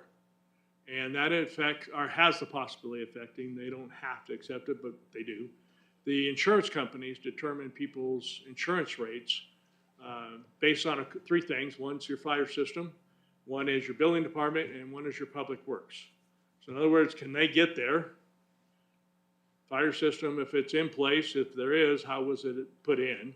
And then what building codes and what we're inspecting to. So that's a big issue, and it's a big thing. I will tell you, contractors don't like change. They don't want to move forward with this. A lot of it is, as you guys were just talking about your buildings, a lot of the new code is, I mean, structural, don't get me wrong, if a beam can hold this much weight, that doesn't change usually in the codes. But a lot of where you can place those codes, what hardware you can use for those kind of connections will change. But energy efficiency is a huge part of the code now. It used to be a separate code that was over here and you could adopt it or not adopt it. Now it's part of the IBC and the IRC that makes you adopt it. Now we still can remember, we do not have to adopt the 24 Code International as a whole. It is designed to work from here to New York, to Hawaii, and beyond. What we will do is we'll go through and make amendments to accommodate for our snow loads, our wind loads, that we don't need to worry about a 90-pound snow load when we top out at 40 pounds. So we'll be looking at those, and those will be amendments that we'll make to the change, and that becomes the building code ordinance. And that is one of the new things that we'll have to be working on too. We are currently working with an IGA to bring Winkleman. There's expired Winkleman's. IGA we've got that in now. We're just waiting for the other board to approve it so that we can get it on the board agenda item for you guys to approve. I just had a phone call yesterday with the state on our IGA for manufactured homes. And we feel that you guys want us to keep that because we do a lot of manufactured homes. And what happens is if we don't have that IGA, then the state's got to come down every time to do an inspection. And that will just slow down the process where our guys are driving by anyway, are trained. There's some actual new training that'll have to go through for the IGA to go through. But our guys are driving by a house every day. There's no reason we can't look at the jack or the connection systems that we've been doing for years. But our current IGA is expired. I have been talking to them to make sure that they allow us to continue to do what we're doing. But the IGA, they required some training that they don't provide. So there's no place to get the training that they say you have to have for the IGA. So that's what's kind of been slowing us down. So that's dealing with building. Like I said, we're trying to get people to call us on a more regular basis, and we can answer those questions so that they can get all the information that they need. The other part, one of the other sections is code enforcement. And this is what, to be honest with you, the more people see, then they know or realize that they know. Everything that we do in code enforcement is a lot of visual. You drive by a house that has a bunch of junk and trash and debris in it, stands out to you. That is not what the county wants as our face. So we work pretty hard with code enforcement. Jessica has made some new interpretations that allow us to do some stuff where we used to not be able to cite the occupant, which is the person causing the issue. And if we have an out-of-state or out-of-area owner, they're much harder to get a hold of. Where under the new direction that we've received is we can go cite the occupant for the issue. And that's helping. We're also trying to get to where we get to every code enforcement project every 2 weeks. So if someone calls it in, we used to not make a case. So if someone called in a complaint, we drive by it, but we never documented it. So now if anyone complains, we make a case. Because now I have a place to document it, say it's not valid or it is valid, but now I have a place for those notes to go. We can track that stuff and do better with that. One of the other things we're doing is making a master list of all of these violations or problems. Supervisor Humphrey uses that list quite often. I'm currently having staff make a master list of all the areas. So if Supervisor Klein wanted to know what violations have occurred in Whispering Pines, I will have a list that I can give you so that if you have a constituent, and we'll be updating that, and as we go out to the site, say, we visited, there's been no change, there has been change, so on and so on. That will be added on there with a date. Michael's came up with the format. So it's not what our system currently does, so it's kind of a labor-intensive list, but I've actually been in contact with the new permitting system of writing the report in the format that we want. The format they have, it gives you a whole lot of information that you will never use. So we're trying to fix that. I will tell you we're complaint driven, but that does not mean we don't drive the street. So what I've directed code enforcement is when they drive the street, so they got a complaint at house 123 here, they drive the whole street and look for any other violation from the street on the rest of that road. You'd be surprised how many people call in a complaint and have several violations of their own, but they want to point the finger at someone else and leave me alone. So I don't think that's fair, because we've been accused of, well, you're picking on me. No, we got a complaint, we deal with that. We used to go to that house, and it doesn't matter what we drove through or by, we would turn around and leave. So now we go there, look at that house, decide what we need to decide, and we drive the rest of the houses around to see if there are any other violations. I will tell you, one of the biggest problems we have is contacting people. I don't think you guys realize how many dead people there are that own houses. There's a lot of them. And what the state law requires is I have to contact someone to be able to pursue and go to hearing officer or pursue any of the NOVs or anything else. And if I don't have a communications to a dead person on a normal basis, so it makes it very hard to move forward. And then you will have, as Supervisor Humphreys tried to get dealt with at the state, well, whoever's paying that housing tax or the land tax, that they could be held liable. So far that hasn't gone through. And then we'll have kids that go out and live in that house, but have no right to be in that house, that's never went through probate, it hasn't gone through wills or anything else. And so I can now cite them because they're the occupant, but I can't cite them as the owner. So it is a big issue, and sometimes people just don't pick up their mail. I mean, they see we send out certified mail. They don't want, they know they're in violation. This is not new, and they just don't pick it up. And then at some point, the post office returns it to us and says, sorry, undeliverable. I have been using the constable trying to get out there, but just yesterday I received one. They had 15 attempts to try to get someone at a house and failed on 15 different times. And they even went to places that the neighbor said, well, he's over here or she's over here. They would go there. They were really working hard, and I got to tell you, the constable's been awesome. They're great to work with. They try hard, but there are people that don't want to be found, and it makes it tough. And then you get the neighbors complaining, and then the neighbors come and complain to you guys as a supervisor saying, this house is a pile and they're not doing anything.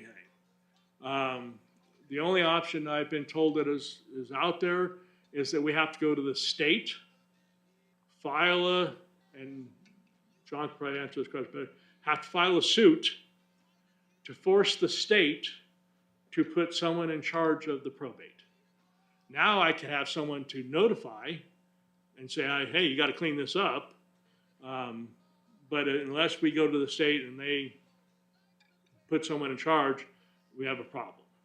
And it's a growing problem. It's not getting better. But I will tell you that Jessica has worked hard with us, and she sent us a list of options of 20 different other things that other counties have tried. I wrote items 1, 2, 6, 5, 4, and all these different things, and she kind of laughed and said, I don't think supervisors are going to allow us to kick people out of the house and put it up for any economic support, but I was trying to figure out any way we could. Michael was a little bit more direct and had an idea, and we're still working on clearing that idea up to see if we can do it legally. Then we're talking zoning, which is a huge part. As you guys have been inherited buildings that weren't your decisions, our current zoning has inherited things that weren't enforced and weren't done, and people don't like change as a whole, and we're pursuing that as easily or as calmly as we can, but it's something that has to be dealt with. And we have ordinances that you guys have approved or our supervisors have approved and we have to move forward with those to what they say, not what we want to interpret. We are always looking at new ordinances and zoning. As you know, we've been working on short-term rentals. And we have a new porta potty ordinance that we're gonna have to deal with. We have RV zoning, a new building, minor land division, which is now kind of the hot topic for a while there with short-term rentals. Minor land division is becoming a huge topic down in Tana. So in our current ordinance, which is about 14 years old, doesn't address dividing land over 10 acres. It only develops it under 10 acres, but it doesn't talk about minor land or lot line adjustments or anything else. It doesn't address all that stuff, which what our people are doing in the Tonto Bay.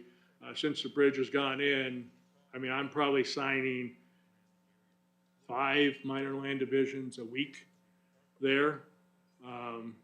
Some of them I've reported, and I will tell you that from our attorney, Mr. Beauchamp and Michael, we have people complaining about illegal subdivisions going in, and we have nothing to say about it, but I report it to the realtors.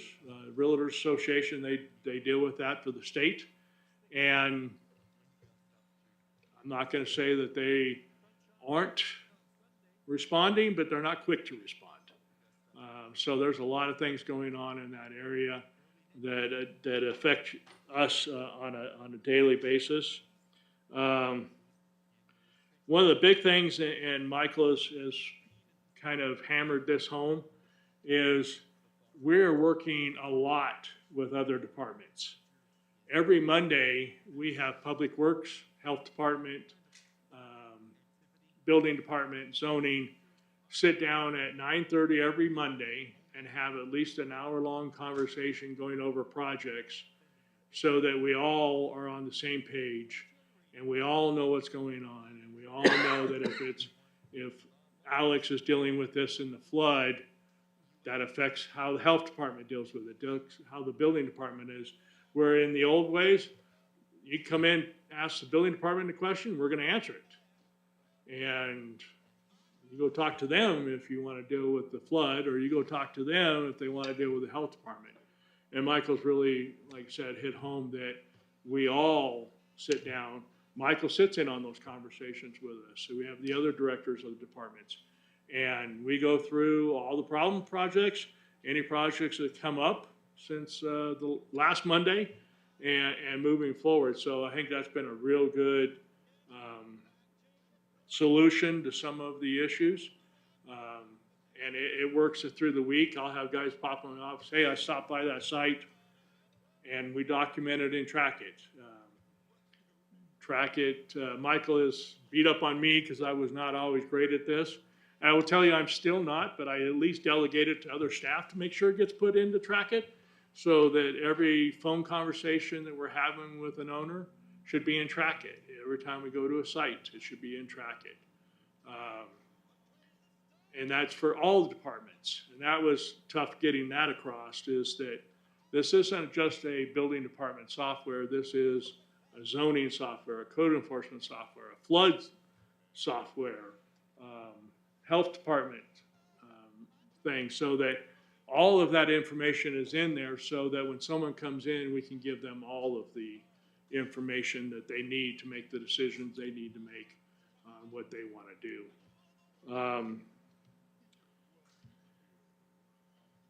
You look at my notes here. I think that's about the end of it. In summary, like I said, we've been working real hard at coming up with handouts that we can give to people.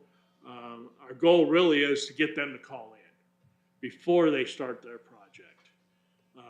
So that, you know, when someone started a project and they put that shed in there and now it's in a flood and it's a foot away from the property line sitting over a septic system, they got to move it. I mean, it's going to have to be repaired, and that's going to cost them more. And so if we can get them to call in ahead of time, we can tell them, okay, Yes, you can have a shed, just make sure you don't put it here, here, here, or here, and you gotta be 7 feet away from this line. And then they can make that decision for themselves at that point and move forward and be less traumatic, less issues moving forward, and cheaper overall for them. So with that, I'll be more than happy to answer any questions. I see you guys writing down notes, so you're either drawing faces of me or making notes for me to answer. You're safe, Randy. Go ahead, Supervisor Klein. Thank you, Mr. Chair. So Randy, let's talk about upping the building codes from 12 towards 24 and the relation it has to do with the insurance. Because I get this a lot, and especially up there in that rim country. People are being denied insurance, they're being canceled, and on and on and on. How should I say this? Is it really our building codes that are contributing to this, or is it just the insurance companies being difficult to deal with it? Both. So like I said, there's three departments that they really look at. Fire, Public Works, and Building. We're not supposed to skip more than 2 code cycles. And a code cycle is every 3 years. Now, all the building officials in northern Arizona agreed that we would look at adopting codes every 6 years. So we would always skip a code. Globe just went to their 21 and they were on the 2003. So they just went to the 21. Payson's talking about going to the 24. And we're talking about going to the 24. And the only reason I'm going to say the 24 in lieu of the 21 was because we're not real quick at adopting newer things. So why would we start off 1 code cycle behind in the code that we adopt? So the insurance companies look for reasons to, especially having fire. It's good and where Public Works comes in, if we were allowing these buildings to be up on these hills and up in the roads and we can't get to them, or the fire department can't get to them, that's a downside for the insurance company. And we've had conversation with the fire department. We used to say, if you showed us that if you drew on there that the road was open, they took it the road was open. Well, now the fire department's actually going out before they give us a will serve letter that shows that they can get there and there's not a big tree in the middle of the road that, well, we just decided not to build that road. I will tell you, we got subdivisions that were approved with access roads that aren't in, can't be in, won't be in. And so we're trying to address that so that, I'm not going to say it's going to cure the issues, but the insurance companies will have less items to be able to deny people access or deny their serviceability. Okay. Minor land divisions. This one's pretty interesting to me. So minor land divisions, isn't that all under state statute, how land is divided? Yes and no. So they give us requirements, but we have to adopt our own ordinance. So we haven't had an ordinance that we have and still do that matches the requirements of the state, but it says you can't divide your land more than 5 times. Right. That's easy until you sell it to your friend or your brother or whoever. And what the state statute says is you can't sell this to your friend in order to get around the subdivision requirements. Right. We can't determine if you did it to get around them or if you did it because they wanted to buy some land from you. So under our requirements, we're making sure what we're looking for is that they meet zoning, right? So when you divide this land, as you know, I've come to the board before, when we have substandard lots. And so I don't let them divide down to microscopic lots. It's got to meet the zoning. So it may be a GU 10,000 square foot parcel, and that they can't go below that where we'll sign it.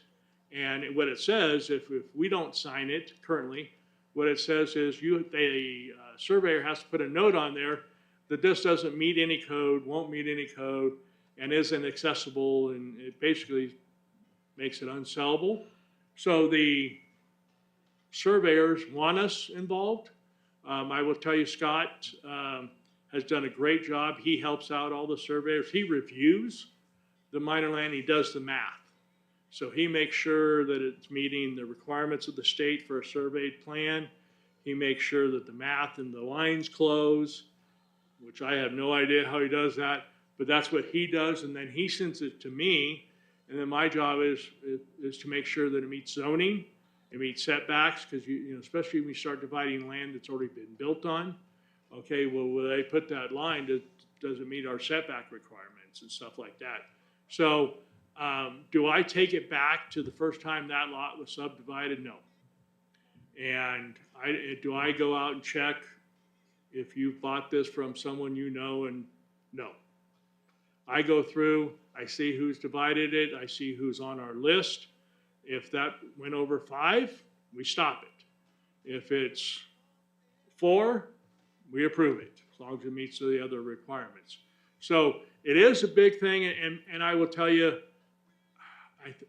I kind of think some people are jealous, because you get someone who went out and bought 25 acres, he divided it 5 times, he has now sold it.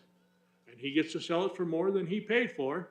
And then that next person divides it 5 more times, and so on and so on. And they think there's a subdivision going in, which there could be. And that's where, after talking with our county attorney, he says report it every time. And so I fill out a form, we send it off, and do what we can to make sure that's not happening. But I don't have staff to go back to look when this was this number and it was 1,000 acres and find out who's bought what and divide it down. So you take that 25 acres and you sell it, whether you know the people or not, you sell it, they divide it 5 times, they sell it, the new owners divide it 5 times. What acreage can you get down to before you're gonna have to quit? Depends on their zoning. So in other words, we have 35,000 square foot densities, we have 1 acre densities, we have 10,000, we have a 2,000 density. So it just depends on what it's zoned in that area. So in other words, if you had, I believe it's RR that we require 1 acre, so that they won't be able to take it down below 1 acre. Okay, what about places that aren't zoned? Great question. Don't have a great answer. We would not, I don't even believe I sign the minor land divisions because they are not zoned. Just like right now when we have them over 10 acres, I don't sign them. Because there's nothing I can hold them to. There's no zoning, there's no setback requirements, there's no nothing. So most of those just get recorded from the surveyor and go in and do what they want to do. The problem is if we've had a couple things where codes do kick in, people might not have known it, and then they've done some stuff, and now we got to repair that. Sure. I think for most areas that I deal with, people want it pretty open. They don't want to see the houses stacked on one another, and you'll see that whether that's in deed restrictions or whatever, so. Yeah, I mean, most of the smaller stuff is going to be not even tonneau so much. They still want some room. But you go into pine strawberry where it's infill lots, or the guy has an oversized lot, now he wants 2 because he can sell one of them and stay living where he's at. And that happens weekly. We got a guy up there right now who's splitting, doing it down to 5 lots because he had 5 acres. So he's, you know, but the problem he's caused is some grading issues. Yeah. And flooding because he's on top of the hill, so water rolls down. So I don't think we have a great answer for what you're doing in Young. Yeah, that works. So ordinances. So, well, and even policy. How are we setting on that as far as ordinances, policy, whatever in your department? Ordinances priority change monthly. You know, with short-term rentals was taking up all the staff's time at one point. That's kind of out there right now. porta potty was a big one because we have a lot of places on our main highways coming into our area that have big green buildings sitting there. And one of some of the comments have been, well, I'm coming in from Phoenix, I got to use the restroom. I'm like, you do, I understand that, but you passed like 8,000 of them on the way in. I don't think our highway at the frontage of Pine is the place that needs to happen. You know, if it's hidden behind the building or something, we can do that. Like I said, minor land division right now, I just tried to have a meeting yesterday with Scott and Homer moving forward, and I've talked to Michael about that. That's one of the bigger ones right now. I will tell you, all of our ordinances are outdated, and all of them can use a freshening. Even my, which is one of my newer ones, my hearing officer. Well, that's going to have to be modified for the new building code. It would have to be modified for the short-term rentals. It was going to have to be modified, you know, for any of the stuff the health department's talking about, trying to use the hearing officer more. Public Works is trying to talk about using one hearing officer more. And right now, they're not even included in the hearing officer. So we don't have an ordinance that is not needing at least a refreshing or an update. And so you're gonna start working on bringing those in front of us to do whatever we need to do with them, or? Yes, so I will tell you that management decides when I bring them in front of you. We brought the short-term rental a couple times, and we're Right. on hold with that one. The next one I would expect you to see that I think is written and modified and done and gotten is the porta potty. What we currently say is you're not allowed to do it unless you're building one. We have places in Pine that use them for their overflow during high tourist seasons. So we've taken, freshen that back in and put that as an option and give them around, I think it's 4 months that we give them that they can bring a porta potty in for tourist season, that kind of stuff. So it's up to management to tell me when they want something in front of you. So I don't have a schedule to go forward. I know we've come in front of you twice for RVs. Not going to say that hasn't been direction, but there hasn't been clear direction on which way we want to go. We talked about pulling that out of the zoning ordinance and making an RV standalone. The minor land, I would be honest with you, it would be the next one I think would be in front of you, and then maybe porta potty or something. And so I don't have a schedule to bring them in front of you, but just like building, I've been told to move forward with that because we kind of have to. I'm waiting because I got to study and learn what's in there, you know. And staff's got to learn what's in there, and so the contractors. And so we got to have those meetings, and that takes a lot of time to not only get the books in here and the codes in here and learn what's in those things. I can't remember my kids' names now. I'm afraid what's going to happen after I learn a new code, but that's part of it. So I don't know that I have a clear answer for you, sir. Randy, thank you. I look forward to the ordinances and all that and going over them and working with them. So, but thank you. Okay, thank you. That's it, Mr. Chair. Okay. I appreciate all that you do for planning and zoning. I understand it's an ongoing fight to keep up with everything and the people doing what they do.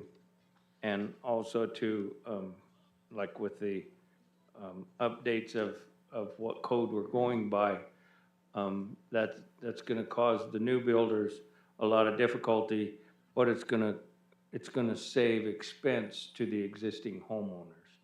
And so, you know, we kind of have to, is there a good decision? Well, yeah, it's always what's best for the people. And so I appreciate that. And that was one of my questions is, how are we with the RV ordinances? Because, you know, that's was a question asked a lot.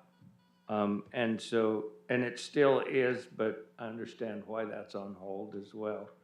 But we do, well, I live in a recreational area, Roosevelt, and so there's always people wanting to live in one, and I guess there are some people living in some, it's just that there's really no ordinance now, and we're working on it, so I appreciate it.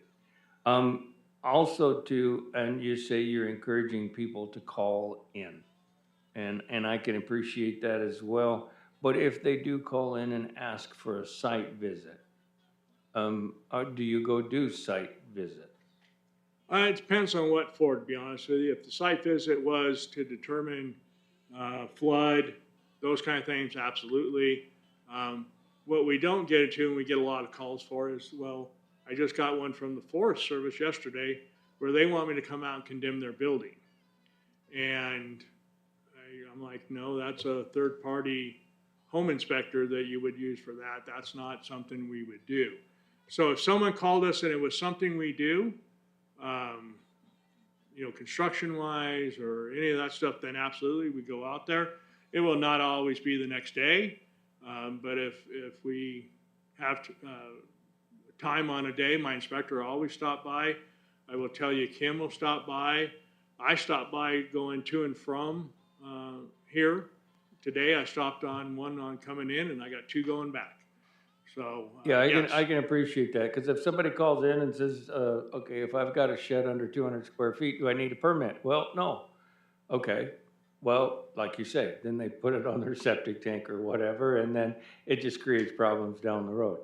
Well, a site visit, if you just go by and say, you sure you're gonna put a shed? Where you're gonna put it?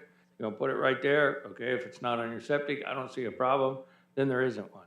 And so, anyway, that's gonna be one of my recommendations if somebody asks me. I said, if you're gonna build something, call them and ask them for a site visit and see if planning and zoning will go look at what you wanna do and where you wanna do it, so they don't end up with a whole bunch of problems after you start construction. What you said, that, and a complaint that I get, especially with the new bridge and things like that, Tonto Basin, Roosevelt area, and things of that nature, it's been a complaint since I've been a supervisor.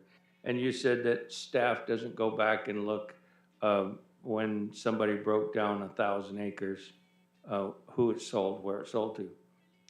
Would that be the state's job?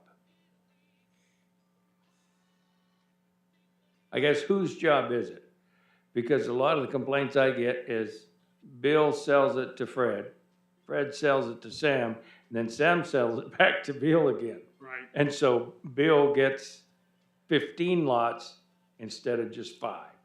It is the state's responsibility to enforce the requirement that you do not divide it more than 5 times or make it unauthorized subdivision. That is the state's job. Okay. Ask and answer, because everybody says, why isn't the county doing anything about that? It's because it's the state's job It's the state's to job. do Now, something about that. I get those complaints too, and that's why I filed the complaint with the state, saying I'm being told this is an illegal subdivision. Here you go. Right. And they have a form that we fill out and send to them. And anyone can do that. You can Sure. even, I can give that to you, and you can give that to your constituents. If they want to file a complaint, it's the same form I fill out that they can fill out. Sure. Okay. Well, I don't have anything else. Like I say, I appreciate all you're doing. As a builder, I appreciate, you working with the builders and the codes and the ordinances to try to help infrastructure in Gila County, because we need it. And now with the new bridge, there's going to be more of it in Tonto, which has created issues for all of us. But I guess we'll call them growing pains. And I will tell you, we have 2 open positions currently. I'm looking at hiring one next week, or interviewing for an inspector. Are both inspector north and south? It'll be mostly the inspector will be based out of Payson. Okay, so you got an inspector north, you said 2 positions. And Are then they both inspectors? No, I have one inspector and one is the building official. which I've advertised for about 2 years. And the building official is? Me. Oh, So I'm the building official. I'm the director right now. Okay. I was hired as the building official and certified building official, all that good stuff, so we're not losing anything. But there really isn't, I mean, Payson right now doesn't have a building official. They're using a third-party company because they can't find any. And the guy that left there told him he was leaving 5 years ago, and he'd been there for 30 years, and they can't find anyone. So I don't think we're gonna be able to fill that position, but I be honest with you, it's kind of second nature to me, so it's pretty easy for me to fill it. what's a third-party cost in lieu of the position? They're running, from what I've been told, about 150,000 a year, and the position pays 70 something. Okay, so almost twice as much. But I will tell you, Michael has kind of forced me into getting people ready to take positions. And I have a person that is studying for this position and has passed 2 tests. I've told him he needs to take 4 to 5 tests to make me feel more comfortable with him. And I have it kind of all over. He's an inspector. He's passed his plan reviewer. I want him to pass ADA, and I want him to pass a commercial version of that, and then building official. And he's working towards that, and I kind of see him being our next building official. Okay, good. Yeah, because it's difficult to wear 2 hats. Because I know how busy you are and how much we are growing and doing more and more building permits and things. So, yeah, I think it would be beneficial to us, the constituents, people reaching, if you weren't wearing 2 hats. That's kind of why. And I will also throw in, July of '24, we did 114 homes, new single families, manufactured and site built. This year, we're kind of on the same pace, and that's about average. We're between 115 to 120, somewhere in that range, 25 maybe, on a year. I went back 4 years, and that's what I came up with. Right now, we're a little bit behind because everyone's waiting until the Interest elections. rates go down. a Interest little rates bit. and the elections. The elections, I hear more than the interest rates. And that's part of the new code that we'll have to talk to you guys about. We're currently on the 2004 valuation code. That's how permit pricing is determined. We're charging, what our valuation's using in the permit thing is $83.74. And if you can get any home builder to come out to your house for $83.40 some, please get them, kidnap them, tie them down, don't let them leave, because people are charging $400 to $600 a square foot for custom homes now, and we're at 83. And I don't know that we want to jump up to that price range, but I do think we need to get more in line with where reality is as far as that goes. Well, won't that change when you come up with the codes anyway? So it does not automatically change for the codes. Codes don't set the valuation rate. The people who write the code, ICC, International Code Conference, they put out a valuation sheet every year, usually twice, one in June, one in January. And they set the price because they mark it across the country and say, okay, an average price is 200 a square foot. So it's a slightly different, same company, different thing, but it is part of that. And we need to bring that in line because basically I'm taking money out of your general fund to cover construction cost. Okay. Well, thank you very much for the presentation, Randy. We appreciate it very much. Thank And you. if there's anything I can do to help, let me know. Like I said, the Supervisor, you've been more than supportive since I've been there.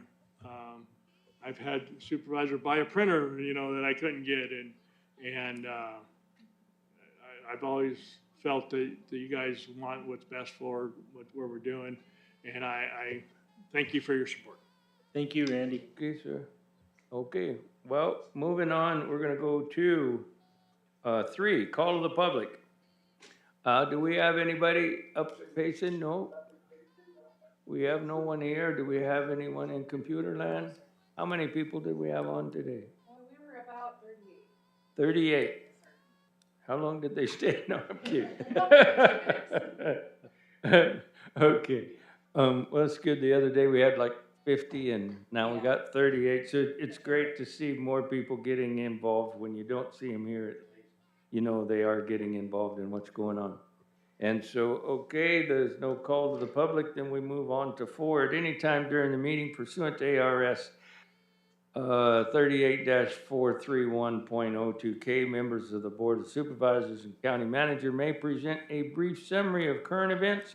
No action may be taken on the information presented. Michael O'Driscoll, do you have anything for us? No, sir, I am good. Thank you. Supervisor Klein, do you have anything for us? Not a lot, Mr. Chair. Last week, we attended the CSA, Small Counties. That was good. Good to see everybody. And next week, Monday, I'll be leaving for Washington State for the WIR. So, other than that, that's it. Okay, well, good. Yeah, I met with, Jeremy Plain and Michael O'Driscoll and Randy Plummer was there at Roosevelt to try to work together on getting grants and funding for a floating dock for Roosevelt where Jeremy's wanting to take a whole cove there and turn it into a floating dock kind of beach area so there's more recreational at Roosevelt. So that was a good meeting. It's going to be a long reach, but it's something I think we're all going to try to work together and try to get done. And then I'll attend a team project meeting tomorrow. And so anyway, that's all I have. And if there's nothing else, I thank you all very much. I will adjourn today's meeting.